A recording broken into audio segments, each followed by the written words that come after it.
Olá, você que me segue no Rodrigo Silva Arqueologia, seja muito bem-vindo ao canal. Se você gostar do conteúdo, deixe o seu like, o seu comentário e se não for inscrito ainda, está aqui o meu convite para você fazer parte da nossa família, tá bom? Muito obrigado pelo seu carinho e por sua presença aqui, ainda que de maneira virtual. Eu gostaria hoje de falar de um assunto que realmente tem chamado a atenção de muitas pessoas nos últimos anos, profissionais de saúde, e também a minha atenção. Desde que eu falei no Flow sobre a minha experiência com a depressão, o número, a enxurrada de pessoas que mandaram mensagens para todos os canais falando assim, eu também estou me sentindo assim, é realmente altíssimo. Por isso eu decidi hoje falar um pouquinho sobre esse tema da paz. A paz interior, aquela paz que, conforme o jargão cristão, excede a todo o entendimento. Esse é um assunto muito relevante hoje, eu vou dizer a vocês por quê. Segundo dados que nós temos, há aproximadamente 400 milhões de pessoas no mundo sofrendo de depressão, de crises de depressão. Agora, com dois agravantes. Esses 400 milhões de pessoas no mundo que estão deprimidas são aqueles que foram diagnosticados por um profissional de saúde.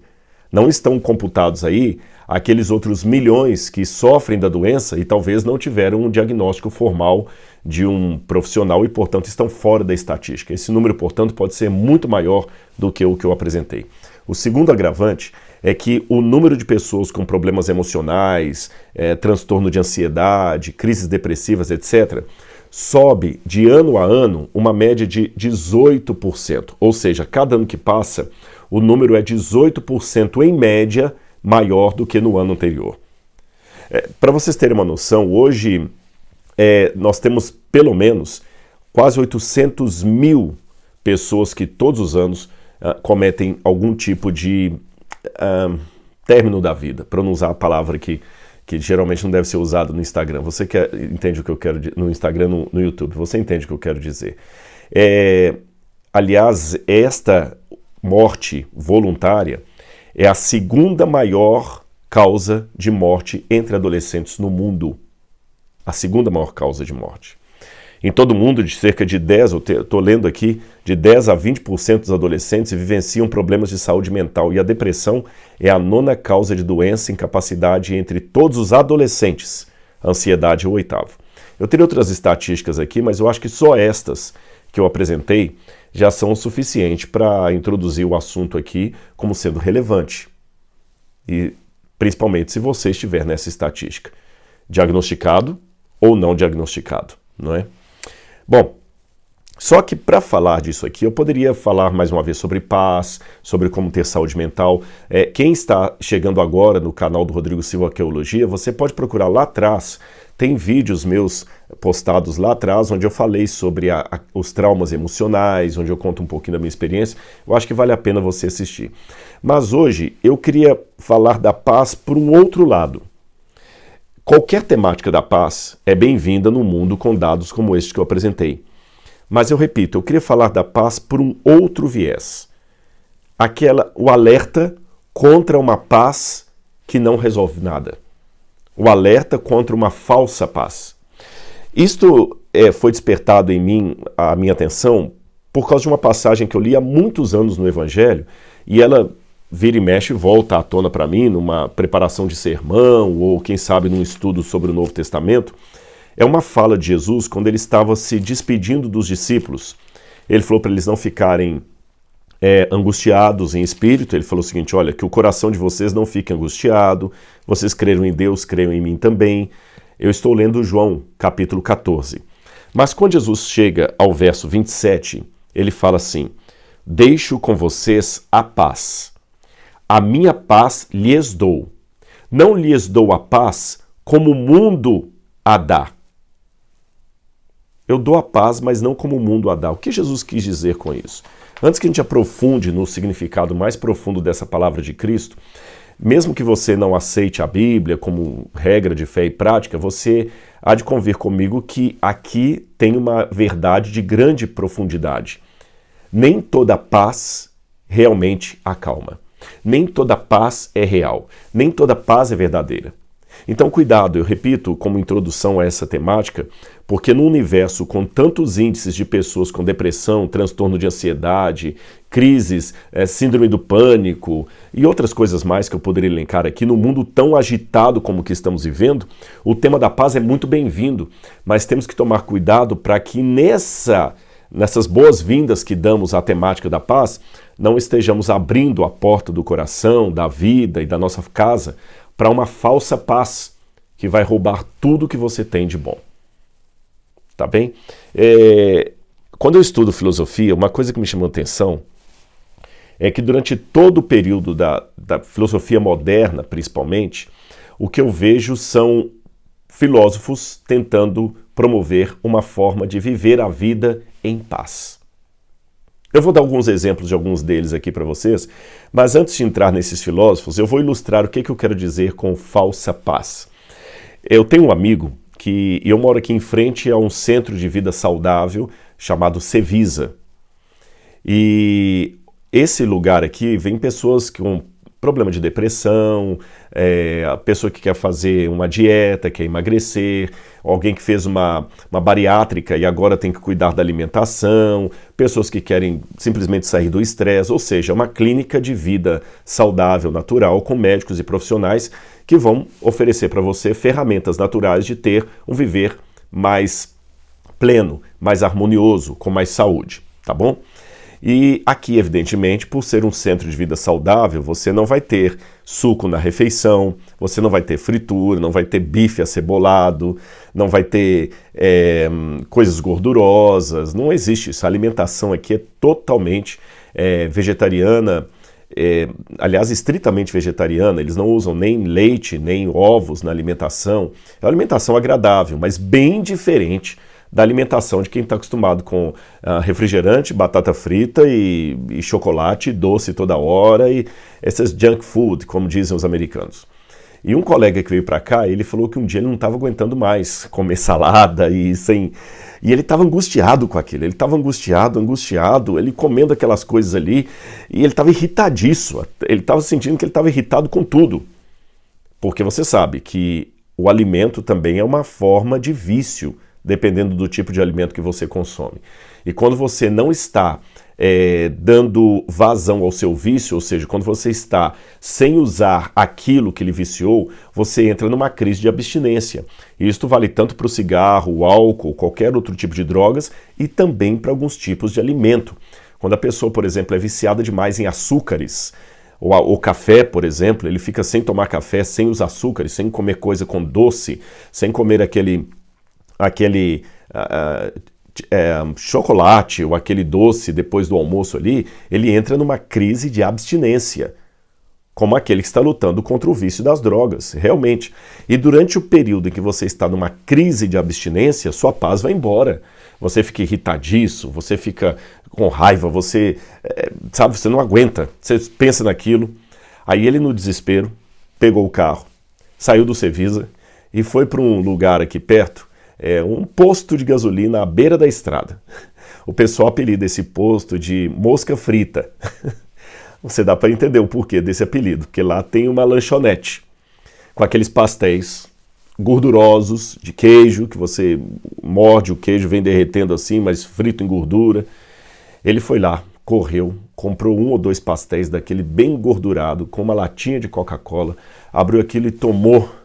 E ele falou que quando ele comeu aquele pastel e bebeu aquela Coca-Cola, ele sentiu uma paz. Uma paz. Ele ficou calmo, ele voltou leve. Mas logo que ele esteve voltando, foi começando a vir de novo uma angústia. Puxa, a vida estava indo tão bem no tratamento, eu caí. E aquela paz momentânea duplicou a angústia que ele estava sentindo. Ou seja, a angústia que ele começou a sentir agora, por voltar à estaca zero de um tratamento de saúde que ele estava fazendo, foi uma angústia duplamente maior e mais dolorida do que a angústia que ele estava sentindo simplesmente pela crise da abstinência. Com essa experiência desse meu amigo, eu estou ilustrando o que eu quero dizer com cuidado com todo tipo de paz. Vou repetir o que ele falou para mim. Quando eu comi aquele pastel engordurado, cheio de queijo e bebi minha Coca-Cola, que paz que eu senti. Mas não é aquela paz que realmente você deita no travesseiro e fala assim, o dia hoje foi bem vivido. É mais aquela paz assim de, eu dei vazão ao meu apetite e agora eu estou arrependido e que droga, vou ter que começar tudo de novo. Perdi o que eu tinha feito. Perdi o que eu tinha ganho. Quando eu estava falando dos filósofos e fiz essa analogia primeiro da falsa paz, eu observei que muita gente hoje se fascina pelos escritos desses filósofos e alguns até abandonam a fé. Eu tenho, por exemplo, uma pessoa conhecida minha, muito querida para mim, que abandonou a fé, das duas que abandonaram a fé porque se apaixonaram por filósofos existencialistas. Um deles foi Martin Heidegger. Eu sei, quem aqui é estudante de filosofia já deve estar assustado. Heidegger não era existencialista. Bom, Heidegger não aceitava ser chamado de existencialista. Ele não aceitava isso. Porque isso colocava muito em parceria com o Searle, que foi o mentor do qual ele tirou várias das suas ideias. O Searle, sim, era fenomenologia existencialista. O Heidegger não gostava dessa alcunha de existencialismo. E, aliás, há até dois Heideggers. Tem o Heidegger que escreve, na primeira parte da vida dele, O Ser e o Tempo, e tem o Heidegger do final da vida dele. Mas, de qualquer maneira, mesmo que ele não aceite a alcunha de existencialista, e muitos colocam que seja um erro chamá-lo assim, devemos admitir que existe algo de existencialismo no discurso de Heidegger. Eu vou simplificar para quem não é do ramo da filosofia entender. O Heidegger, ele queria sistematizar o que é o ser. Porque descobrir o que é o ser é um negócio muito complicado. A gente estuda em metafísica isso, em ontologia. Qual o sentido do ser? Por exemplo, quem sou eu? Se eu falar, eu sou o Rodrigo. Não, Rodrigo é um título que eu tive. Mas eu já existi antes de ter esse nome. Eu sou esse corpo aqui, não necessariamente, porque essas células, a cada tanto de tempo, elas se renovam. O corpo que eu tenho agora não é o corpo que eu tinha quando eu tinha 5 anos de idade, nem o corpo de 3 anos atrás. Quem sou eu? Então, o que é o ser, no qual assentam-se os acidentes, que dão características ao ser? Ou seja, nós não conseguimos ver o ser. E Heidegger, ele debruçou em tentar descobrir o que é o ser. E lembrem, ele estava numa época em que a filosofia queria a todo custo romper com qualquer explicação teológica da existência, divina. O mundo é apenas esse aqui.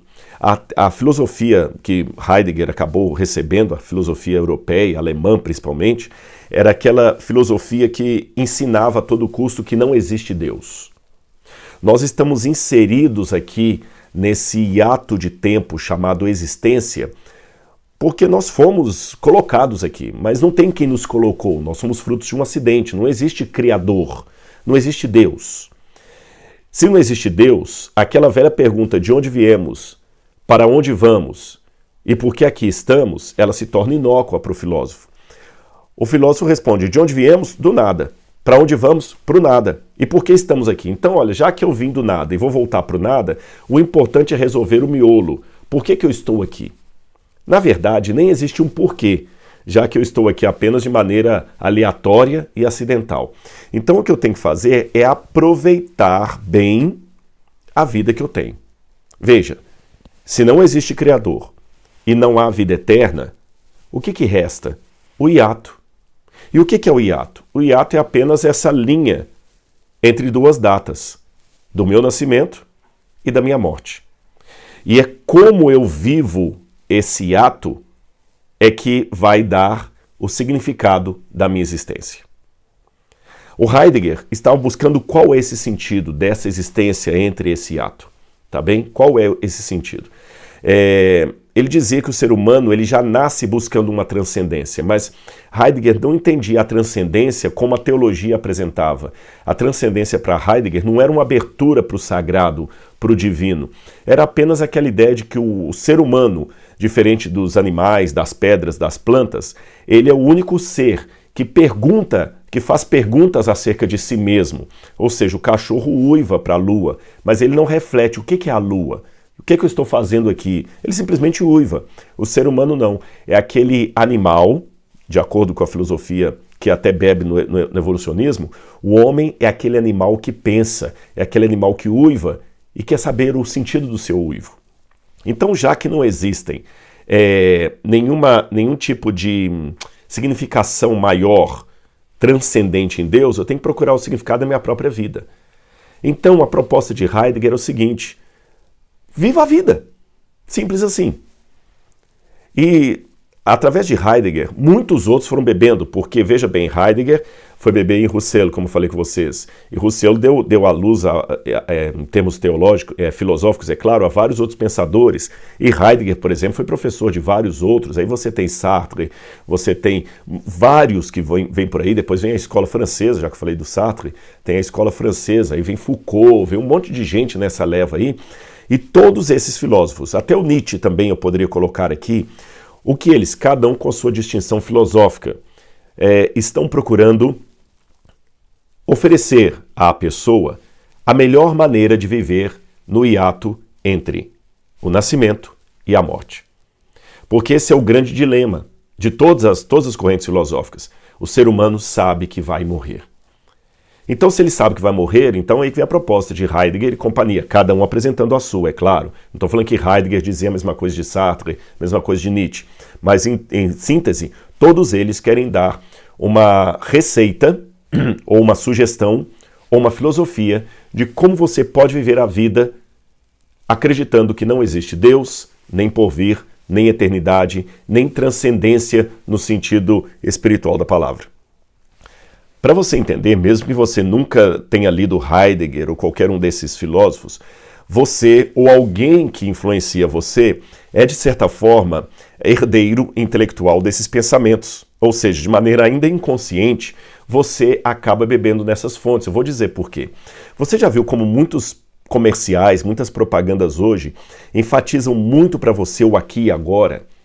Eu estou cansado de ver na TV ou nas redes sociais filósofos, artistas, midiáticos, influencers, colocando frases de efeito bem construídas, de maneira até poética, do tipo: aproveite a vida, antes que venha aquela época em que você vai se arrepender dos amores que não teve, dos beijos que não deu, do sexo que não praticou, da vida que não viveu.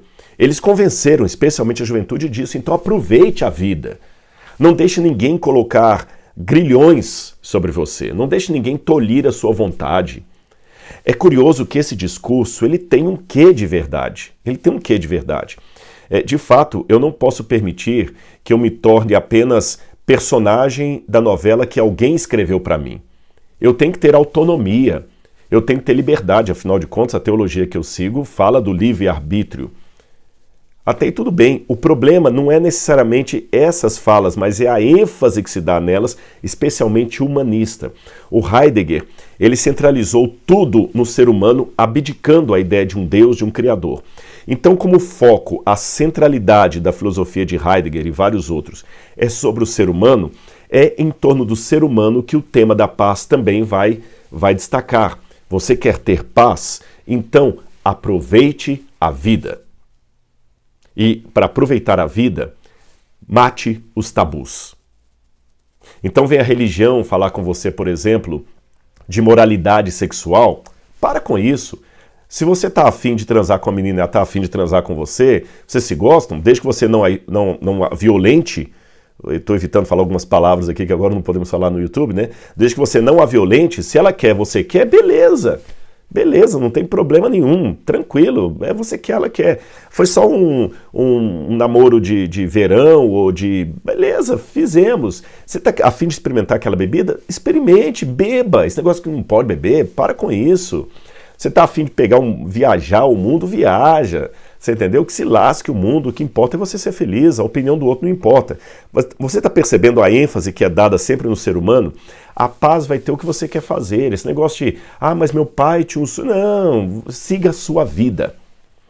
E esses mantras que são colocados, eles vêm numa época em que nós temos uma juventude que cresceu muitas vezes num cristianismo que está destituído de autoridade. Eu lembro de uma velha alegoria, eu não posso afirmar a historicidade dela, pode parecer até uma lenda urbana, uma alegoria que fala, por exemplo, que quando, uma das versões dela, é claro, que João Hus estava com outro amigo visitando as catedrais na Europa.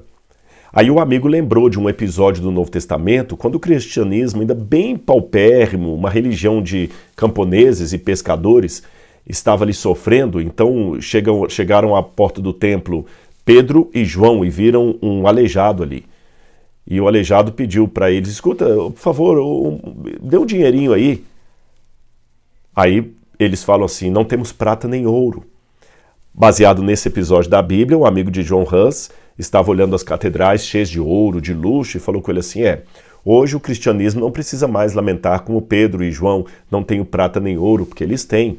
Ao que John Hus, segundo uma das versões, respondera, mas hoje também não temos autoridade para dizer, em nome de Jesus, levanta e anda. Embora eu não possa afirmar a veracidade desse episódio, ainda que seja lendário, ele me coloca para pensar.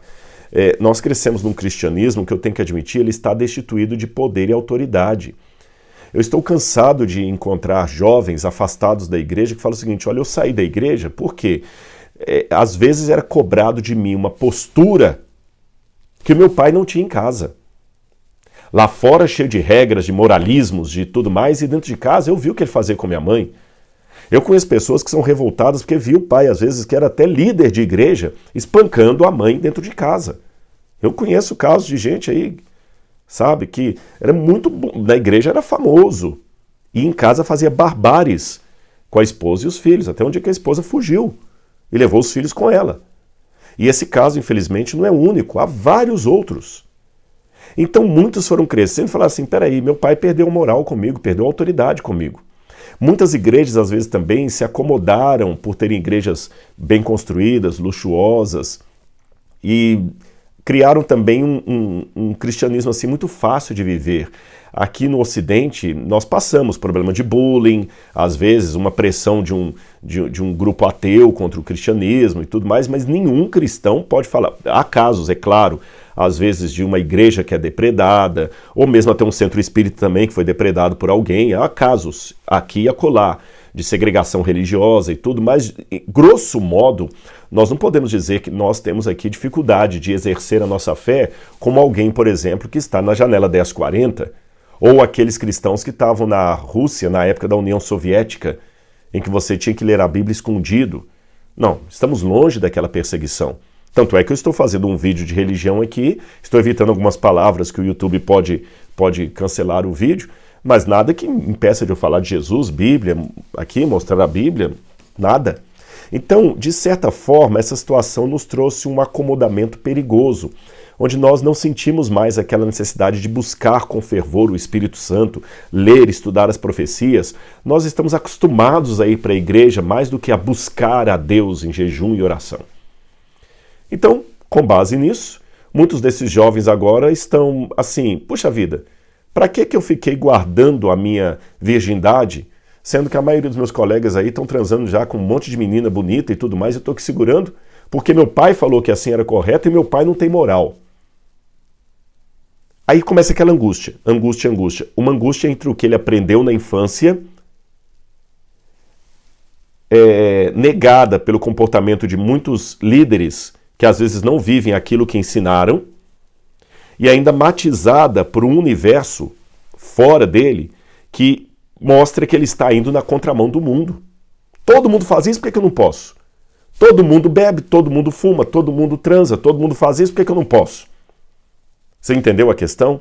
Aí, quando todo esse universo que eu construí para você é regado com discursos filosóficos altamente intelectuais, porque, embora eu discorde de muitas coisas de Heidegger, ou de Nietzsche, ou de qualquer outro que eu possa citar aqui, eu não tenho como negar que eles foram extraordinários do ponto de vista intelectual.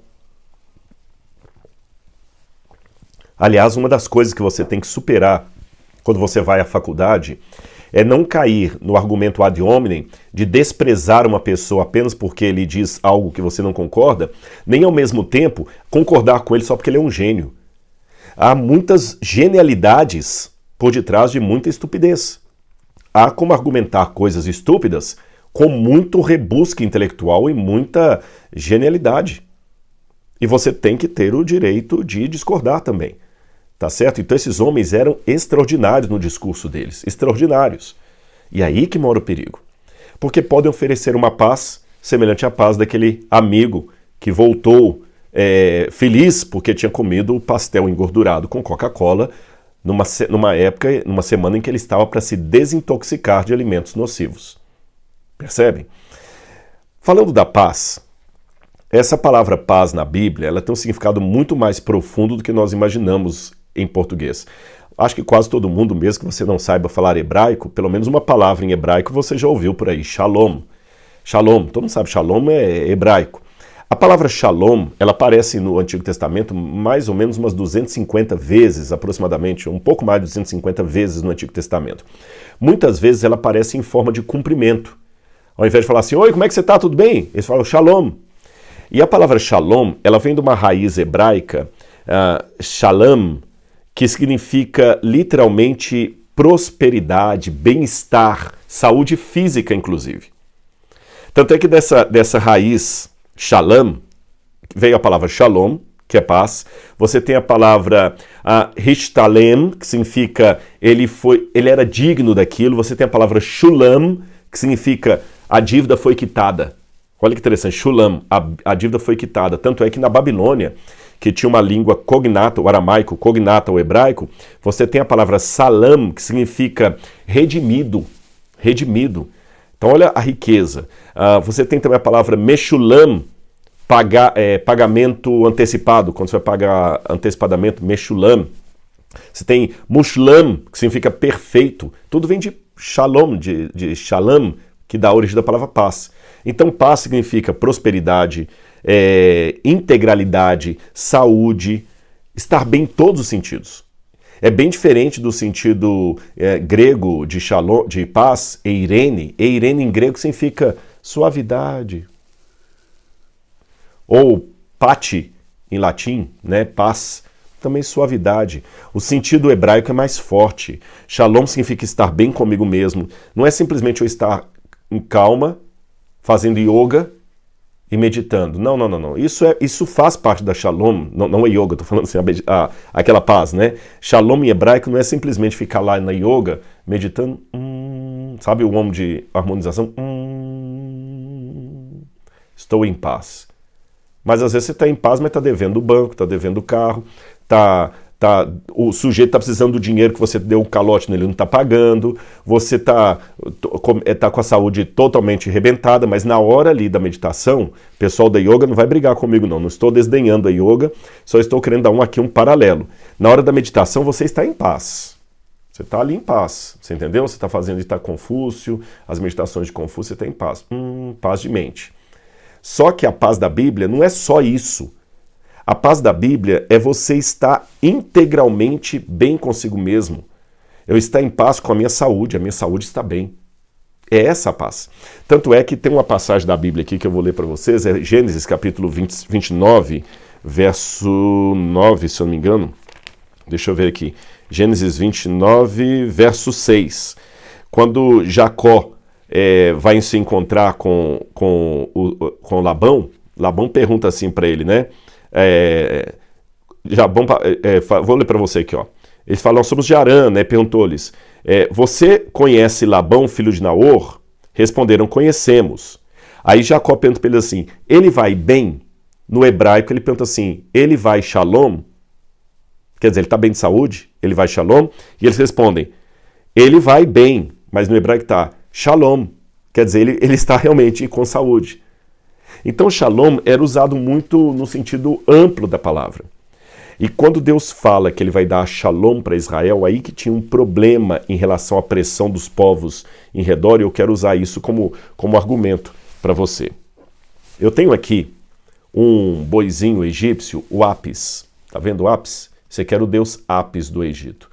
Muito provavelmente foi essa divindade egípcia que os hebreus construíram uma estátua dela no deserto quando Moisés demorou e adoraram o bezerro de ouro. Era o deus Apis. Olhando à distância, parece ridículo eles adorarem um deus desse no lugar do Deus verdadeiro. Vamos raciocinar com o olhar ocidental e moderno. Deus havia tirado-os do Egito, abriu o Mar Vermelho, deu as pragas. Eles trocaram tudo aquilo por um boneco. Eu jamais, ainda mais se você que está me assistindo agora for um filósofo, alguém livre e pensador, já pensou trocar por um mito desse?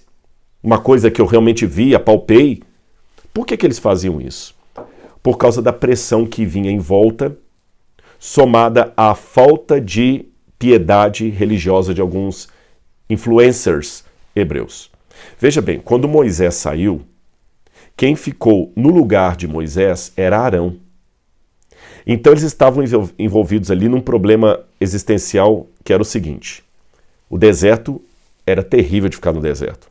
O deserto é causticante, gente. Eu já experimentei o deserto e não é fácil viver ali. E olha que eu experimentei em condições assim, bem controláveis. Imagina eles. Moisés demorou, parecia que tinha morrido. Nunca mais voltava de lá de cima da montanha. Talvez tinha morrido lá. O líder espiritual, que era Arão, ao invés de consagrar o povo, parecia mais um perdido, tanto quanto eles. Os povos em redor, todos adoravam ídolos.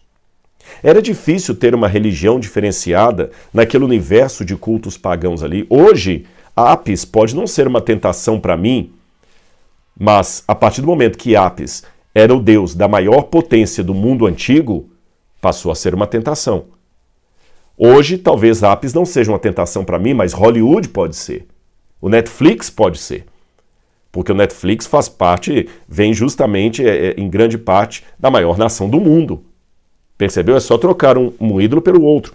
Todo mundo faz, por que eu não posso?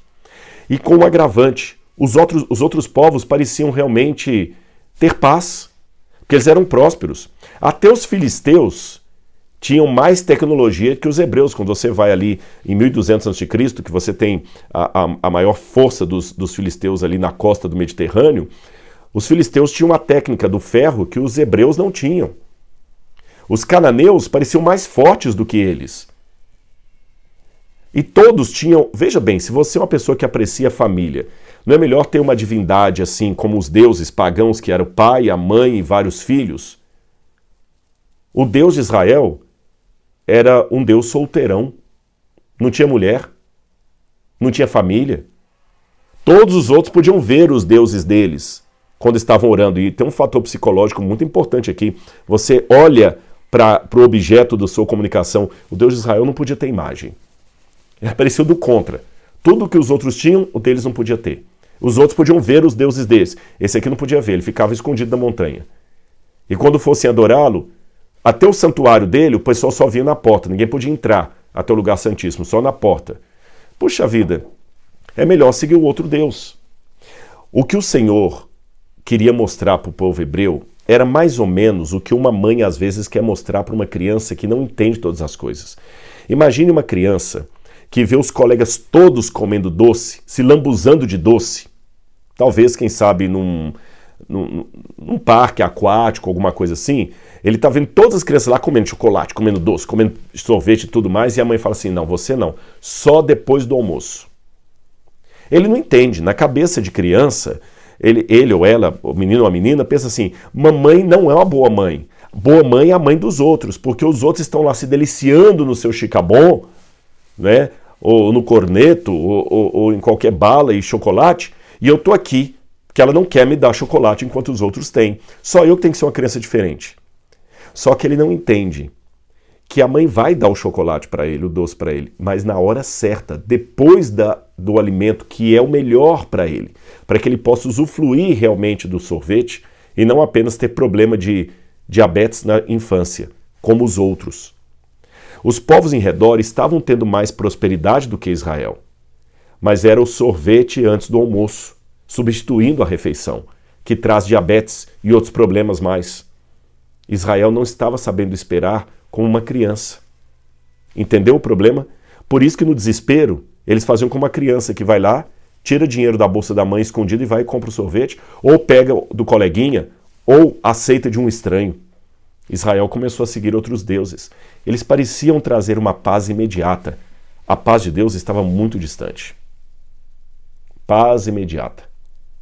A paz que o meu amigo queria quando ele comeu o pastel ali. Perceberam? A paz de Deus, ela é completa, e por ser completa, ela pode demorar um pouco a vir.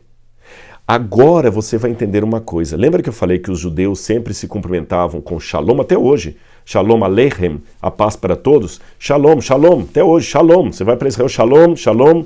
Eles nem sempre falam bom dia, boa tarde, é shalom, shalom.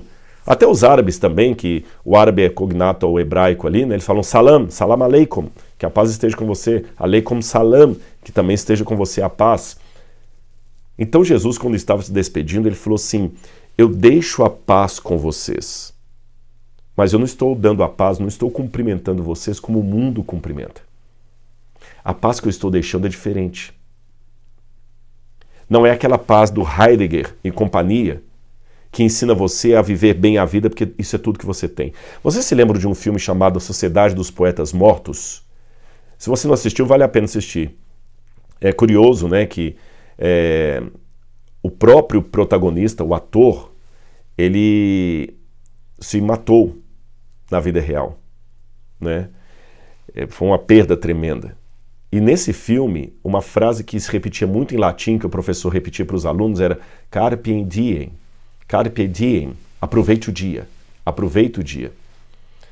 Foi o Robin Williams que estreou e que teve esse fim trágico, uma pena. Mas essa frase que ele repetia como personagem do filme, aproveite o dia, carpe diem, aproveite o dia, é justamente essa filosofia de uma boa vida sem Deus.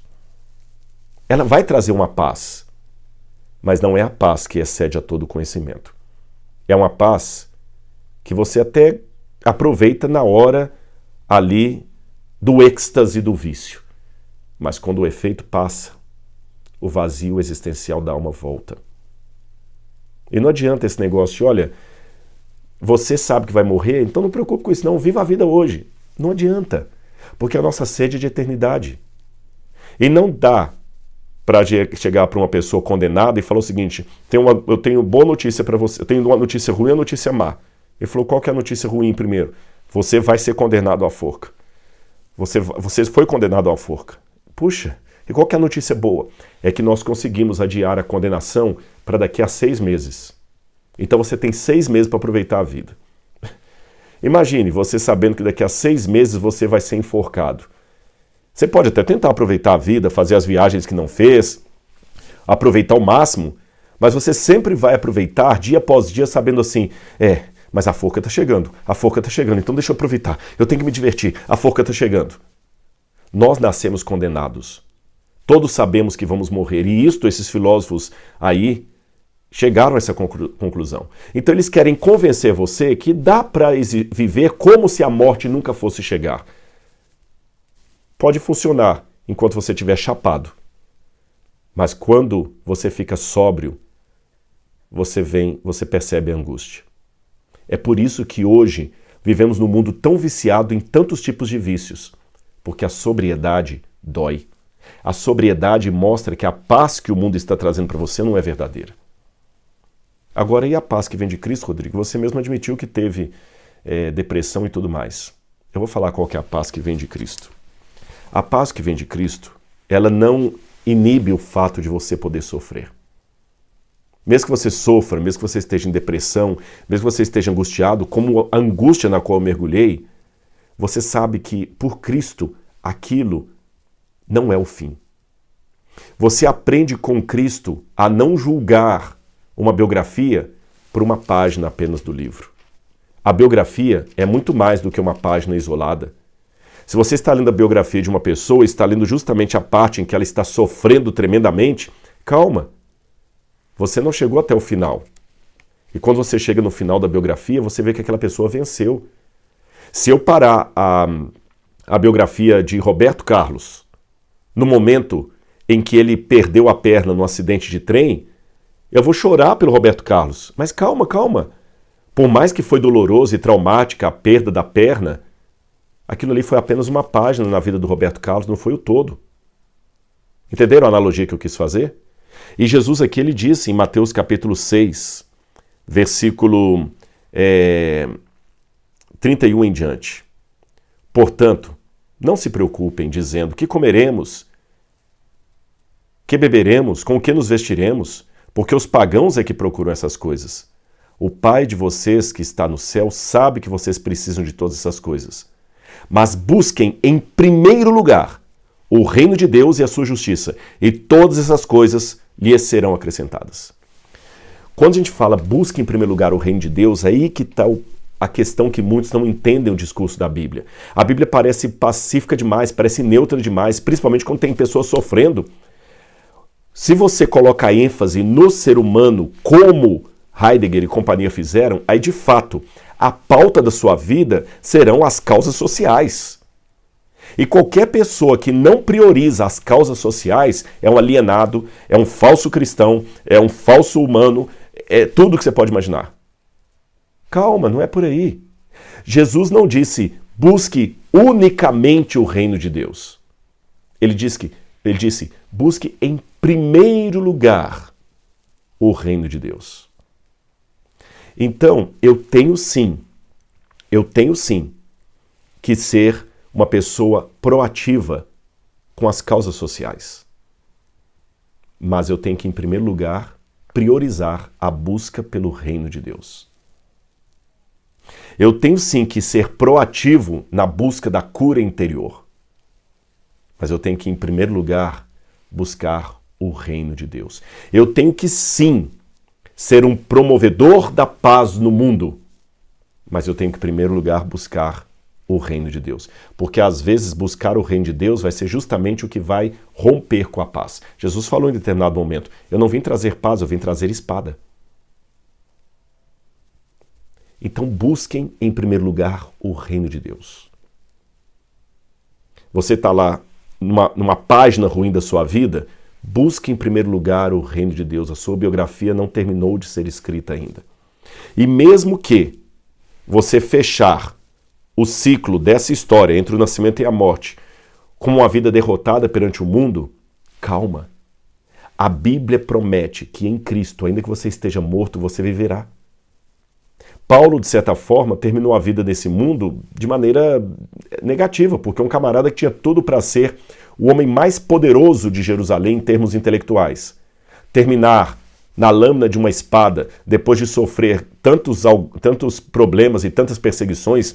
Veja bem, Paulo estava no auge da carreira dele quando teve um encontro de Damasco e depois só tomou na cabeça. Foi perseguido, os próprios da igreja não o entendiam, foi discriminado dentro da igreja e fora dela, foi apedrejado, foi dormir em fundo de porão, naufragou, foi preso e depois terminou degolado. Uma vida dessa não é uma vida de sucesso. Paulo não viveu os amores que ele quis. Ele, pelo contrário, ele disse que considerava tudo perda por amor de Cristo. Paulo estava na contramão do que os filósofos querem dizer para você. Enquanto eles estão falando assim, curta a sua vida e faça o que você quiser, Paulo dizia, não vivo eu, mas ele que vive em mim. Cristo dizia, não faça a minha vontade, mas a vontade do Pai. E Paulo dizia, tudo o que eu perdi, eu considero refúgio por amor a Cristo e ao seu reino. E é por isso que ele pôde dizer, a coroa da justiça está me guardada. Fechando aqui a minha fala. Eu poderia dizer para você que a diferença entre a paz que Cristo dá e a paz do mundo é a seguinte. Todos nós estamos famintos. Estamos famintos. Aí, de repente, à beira à porta de um restaurante, vem um garçom com alguma degustação ali, aqueles pratinhos pequenininhos de degustação, sabe? Um pratinho desse tamanhozinho, com um pedacinho só de cada alimento. E para muitas pessoas, quando ele pega, ele está morrendo de fome, quando ele come aquela degustação, ele fala, nossa, que delícia, não, me abriu mais ainda o apetite. Aí o garçom fala com eles, mas que pena. Ele falou, por quê? Não, porque é tudo que você tem para comer. Não, mas eu quero mais. Não. O que você tem para comer é só isso aqui. Mas eu quero mais. Se vira, é isso aqui. Aí vem os filósofos e falam o seguinte, coma a degustação com prazer, porque não há almoço lá dentro do restaurante. O que você tem é só o que está aqui fora. Mas eu estou com fome. Então, se você... mas eu quero roubar a degustação do outro. Tudo bem. Não deixa ninguém falar com você. É proibido proibir. Você está com fome? Use o que você quiser. Você pode até, quem sabe, fumar um pouquinho para passar a fome. Você pode roubar um pouco da degustação do prato do outro para ver se alimenta um pouquinho, que você ainda está com um rombo no estômago e só tinha aquela degustação, porque tudo que nós temos são apenas as degustações. Contente-se com elas, independente do tamanho da sua fome. Essa é a visão ateia, existencialista, humanista. Agora eu vou dar a visão bíblica para você. O garçom diria assim, você está gostando da degustação? Demais! Calma, que o melhor ainda está lá dentro. O melhor ainda está lá dentro, quando você se sentará como um rei e será servido como filho do rei. Perceberam? Na vida cristã, os momentos difíceis passarão. E os momentos bons são apenas degustação do banquete que terei com Cristo no céu. Na vida sem Deus, os momentos ruins são acidentes do percurso. E os bons são momentos. Mas é tudo que eu tenho. Por isso que é bom ficar fechado nos momentos. Eu prefiro a visão da degustação. Não porque ela me é mais confortável, mas é porque ela é que redime. Mas sabe por que muita gente não quer a paz de Cristo? Porque eu posso terminar isso aqui falando assim, por que muita gente não quer a paz de Cristo, sendo que ela oferece algo muito melhor do que a degustação? É simples. É porque a paz de Cristo demanda que eu negue muita coisa que eu não quero negar. A paz de Cristo fala o seguinte: orem pelos que perseguem vocês. Se alguém te bater numa face, oferece a outra. Dá a quem te pede. Se o teu inimigo te obrigar a andar 1 milha, anda 2. Dá a César o que é de César e a Deus o que é de Deus. Tome a sua cruz e me siga.